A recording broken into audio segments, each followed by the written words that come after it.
The Poem of the Man God, the third year of the public life. Chapter 514. At Gibeon, the Wisdom of Love. 22nd of October, 1946. In spring, summer and autumn, Gibeon, built on the top of a pleasant low hill, isolated in a very fertile plain, must be a kind, airy town with a beautiful view. Its white houses are almost hidden among the green foliage of perennial trees of all kinds, mingled with trees now laid bare by the season. And in the good season they must change the hill into a cloud of light petals, and later into a glorious display of fruit. Now, in the winter greyness, it shows its slopes lined by bare vines and grey olive trees, or spotted with the dark tree of bare orchards. And yet the town is beautiful and airy, and one's eyes rest on the slope of the hill and on the ploughed plain. Jesus goes towards a large cistern or well, which reminds me somehow of that of the Samaritan woman, or also of En Rogel, and even more of the reservoirs near Hebron. There are many people there who are hastening to draw much water for the Sabbath now at hand, or are doing their last business of the day, or having finished their work, have already begun the Sabbath rest.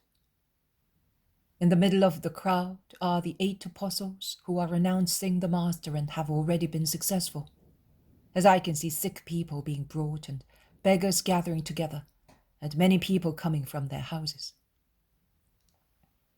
When Jesus sets foot where the basin is, there is a murmur which changes into a unanimous cry. "Hosanna! Hosanna! The Son of David is among us! Blessed be the wisdom that is coming where she was invoked! Blessed be you who know how to welcome her.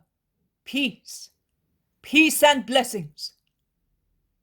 And he goes at once towards the sick people, towards those who are crippled either through misfortune or illness, towards the inevitable blind or almost blind people, and he cures them. Beautiful is the miracle of a little dumb boy who is handed to Jesus by his weeping mother and is cured by him with a kiss on his lips. And the child makes use of words given to him by the Word to shout the 2 most beautiful names. "Jesus! Mommy!" And from the arms of his mother, who was holding him high above the crowd, he throws himself into Jesus' arms, flinging his arms round his neck, until Jesus hands him back to his happy mother, who explains to Jesus that this firstborn son of hers, whom the hearts of his parents destined to be a Levite even before he was born, will be able to become one, as he is now without defects. "I had asked the Lord with my husband Joachim, not for my own sake, but that he might serve the Lord. And I asked you to make him speak, not to hear him call me mother, or tell me that he loves me. His eyes and his kisses already told me. But I asked for it so that, like a little faultless lamb, he might be completely offered to the Lord to praise his name." To which Jesus replies, "The Lord heard the word of his soul, because he, like a mother, changes his feeling into words and deeds. But your wish was a good one, and the Most High has satisfied it. Now have your son educated for perfect praise, so that he may be perfect in serving the Lord." "Yes, Rabbi, but tell me what I must do." "Let him love the Lord with his whole being, and perfect praise will spontaneously flourish in his heart. And he will be perfect in the service of the Lord." "What you say is right, Rabbi," wisdom is on your lips. Please speak to all of us, says a dignified citizen of Gibeon, who had made his way through the crowd as far as Jesus and invites him to the synagogue. He is certainly the synagogue leader. Jesus bends his steps towards it, followed by everybody. And as it is impossible to let in all the people of the town and those who were already with him, Jesus takes the advice of the synagogue leader that he should speak from the terrace of the latter's house, which is adjacent to the synagogue. A low, long house, two sides of which are covered with the tenacious green vegetation of a jasmine espalier. And Jesus' powerful, harmonious voice spreads in the calm air of the approaching evening. And all over the square and the 3 streets leading into it, while a multitude of heads look up, listening. The woman of your town who wanted the faculty of speech for her little boy, not because she wished to hear loving words from his lips, but that he might be fit for the service of God, reminds me of another remote word that flowed from the lips of a great man in this town. God consented to his word, as he did to that of your woman, because in both he saw a request of justice, a justice that should be in all prayers, so that God may hear them and grant his grace. What is necessary to do in your lifetime in order to obtain the eternal reward, the true endless life in an endless beatitude? It is necessary to love the Lord with your whole being and your neighbor as yourselves. And that is the most necessary condition to have God as a friend and receive graces and blessings from him. When Solomon, who had become king after David's death, was invested with full powers, he came up to this town and he offered a large number of holocausts. And the Most High appeared to him that night, saying, "Ask what you would like me to give you." A great kindness of God and a great test for man. Because to each gift corresponds a great responsibility for him who receives it. And the greater the gift, the greater the responsibility. And it is a proof of the degree of improvement reached by the Spirit. If a spirit blessed by God, instead of becoming more perfect, descends towards materialism, it fails the test, thus showing its lack of improvement or its partial improvement.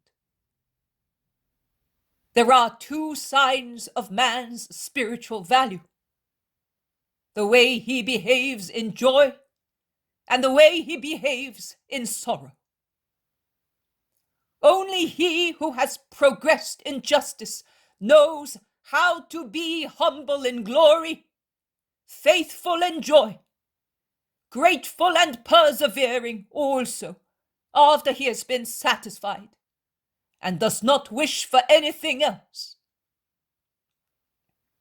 And only he who is really a saint knows how to be patient and to continue loving his God while afflictions persist. "Master, can I ask you something?" says a man from Gibeon. "Yes, do."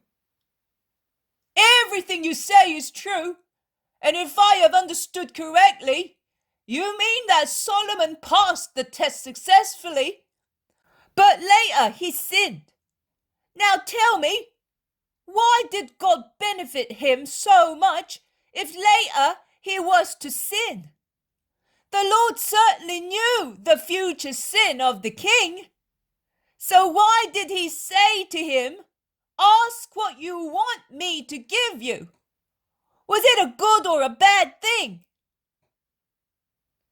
Always a good thing, because God does not do wicked things.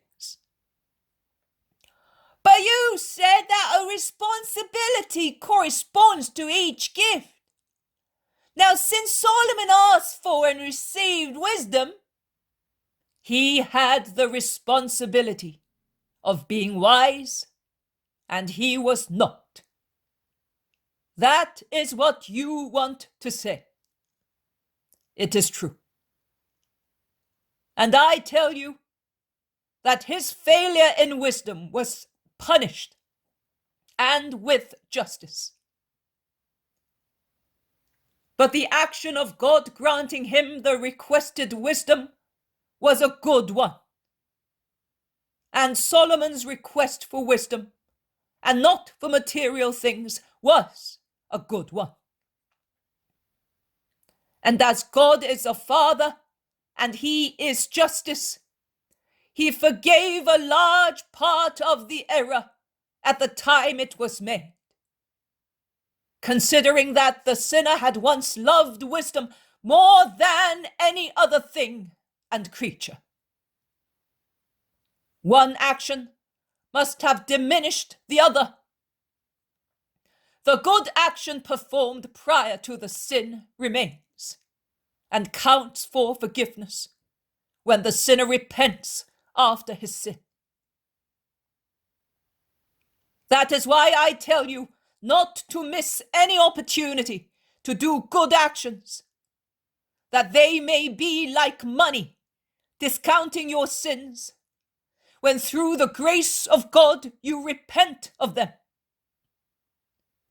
Good actions, even if they seem to have gone by, and consequently one may erroneously think that they no longer affect us by creating in us new incentives and strength for good things, are always active, at least with the remembrance which rises again from the depth of a downcast soul and provokes regret for the time when one was good. Regret is often the first step on the way back to justice. I have said that even a chalice of water given with love to a thirsty person will not remain without reward. A drop of water is nothing with regard to its material value, but charity makes it great, and it will not remain without reward. At times, the reward may be a return to goodness, which is roused by the remembrance of that act, of the words of the thirsty brother, of the feelings of one's heart at that time, of the heart that offered a drink in the name of God and out of love. And so God, through a sequence of recollections, comes back like the sun that rises after a dark night and shines on the horizon of a poor heart that had lost him, and that, fascinated by his ineffable presence, humbles itself and cries, "Father, I have sinned. Forgive me. I love you once again." Love for God is wisdom. It is the wisdom of wisdoms, because he who loves knows everything and possesses everything. Here, while night is falling and the evening breeze makes your bodies shiver with cold and causes the lamps you have lit to flicker, I am not going to tell you what you already know, the passages of the wisdom book describing how Solomon obtained wisdom and the prayer he said to obtain it. But I exhort you to read those pages with your synagogue leader, so that you may remember me and proceed on a safe path and have a light to guide you. The wisdom book ought to be a code of spiritual life. Like a motherly hand, it should guide you and lead you to a perfect knowledge of virtue and of my doctrine. Because wisdom prepares my ways and makes of men, with little time to live, with little understanding of justice and the laws, servants and sons of God's serving maids, the gods of God's paradise. Seek wisdom in the first place to honor the Lord, and hear him say to you on the eternal day, since you have this at heart above all, and you asked not for riches, goods, glory, a long life, or victory over your enemies. Wisdom is granted you. That is God himself. Because the spirit of wisdom is the spirit of God.